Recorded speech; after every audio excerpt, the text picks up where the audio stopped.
नमस्कार दोस्तों, मेरा नाम एस कुमार है। बेसिक मैथमेटिक्स में आप सभी का बहुत बहुत स्वागत है। आज हम समांतर श्रेणी के चैप्टर से कुछ और क्वेश्चन को सॉल्व करेंगे, जो कि लिखा हुआ है कि निम्नलिखित समांतर श्रेणी में से रिक्त खानों को पदों को भरना है, जो कि एनसीईआरटी के बुक से 5.2 का क्वेश्चन नंबर 3 है। तो दूसरा क्वेश्चन है कि A1 खाली है और A2 दिया हुआ है 13, A3 फिर खाली है और फिर A4 दिया हुआ है। तो A1 भरना है, A2 दिया हुआ है, A3 खाली भरना है और A4 दिया हुआ है। तो A1 या A दोनों एक ही होता है। पहले प्रथम पद को A1 या A कहते हैं। तो A1 बराबर क्वेश्चन मार्क, A2 दिया हुआ है और A3 भी क्वेश्चन मार्क है और फिर A4 दिया हुआ है। तो फिर इसको बनाते हैं हम। आइए, तो A प्लस AD।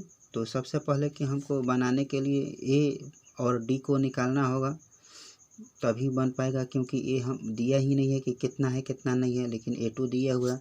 तो A प्लस D बराबर कितना है?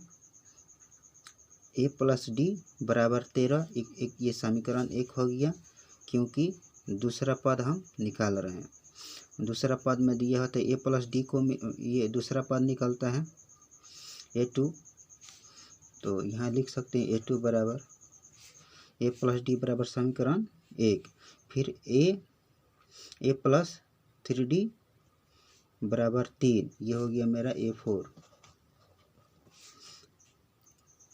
तो ये हो गया समीकरण 1, ये हो गया समीकरण 2। तो समीकरण 1 में, समीकरण 2 में से 1 को घटाने पर समीकरण 2 को ऊपर लिखकर समीकरण 1 को नीचे लिख दिए हैं, उसके बाद घटा दिए हैं। तो सब में प्लस प्लस का साइन है, तो घटा का चिन्ह दे दिए यहाँ पर घटा का चिन्ह, और यहाँ घटा का चिन्ह, और यहाँ घटा। तो ये पूरी कट गया, ए से कट गया। फिर 3 में से 13 घटाएँ तो -10, और फिर 3D में से 1D घटा दिए तो 2D। अब मेरा D बराबर निकल गया 2D बराबर -10। तो D बराबर -10/2 बराबर हो जाएगा -5, यानी D बराबर आया कितना मेरा? -5। अब समीकरण 1 में D का मान रखने पर, तो समीकरण 1 ये दिया हुआ है A प्लस D बराबर 13। तो A पता नहीं है कितना है, लेकिन D निकल गया है, इसलिए D का मान रख दिए हैं। तो A प्लस -5 बराबर 13। D के जगह पर जो D का मान है उसको रख देंगे। तो यह प्लस यहाँ माइनस हो जाएगा, तो माइनस, यानी A -5 बराबर 13। फिर A बराबर 13 प्लस। अब इस -5 को इक्वल के राइट साइड ले जाएंगे, तो माइनस में है तो प्लस में हो जाएगा। तो हो जाएगा A बराबर 13 प्लस 5।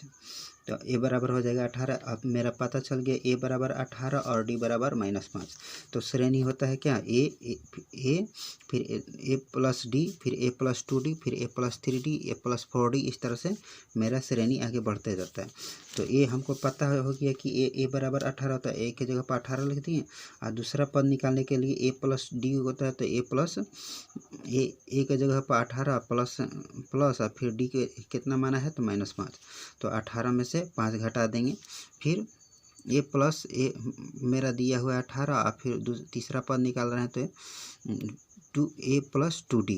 तो A 18 प्लस 2 इंटू -5, यानी 18 में से 10 घटा देंगे। फिर तीसरा, ये चौथा पद निकालेंगे, तो A प्लस 3D। तो A मेरा 18, और फिर इसको गुना कर देंगे, तो ये 3 में से 15, 18 में से 15 घटा देंगे। तो यहाँ पर रफ करके घटा दिए। A तो मेरा दिया हुआ है 18, इसलिए 18 लिख दिए हैं यहाँ पर हम A। और अब इसको रफ करके घटा दिए। 18 में से 5 घटाएँ तो 3, फिर 18 में से 10 घटाएँ तो 8, फिर 18 में से 15 घटाएँ तो 3। यहीं पर हम भर देंगे। ठीक है, A मेरा 18 है, तो 18 लिख दिए।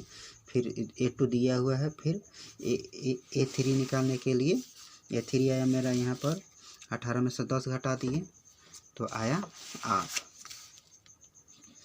फिर A4 दिया हुआ है। यही मेरा आंसर हो जाएगा। ओके दोस्तों, उम्मीद करता हूँ आप सबको समझ में आ गया होगा। बहुत ही आसान है, बहुत ही सिंपल है।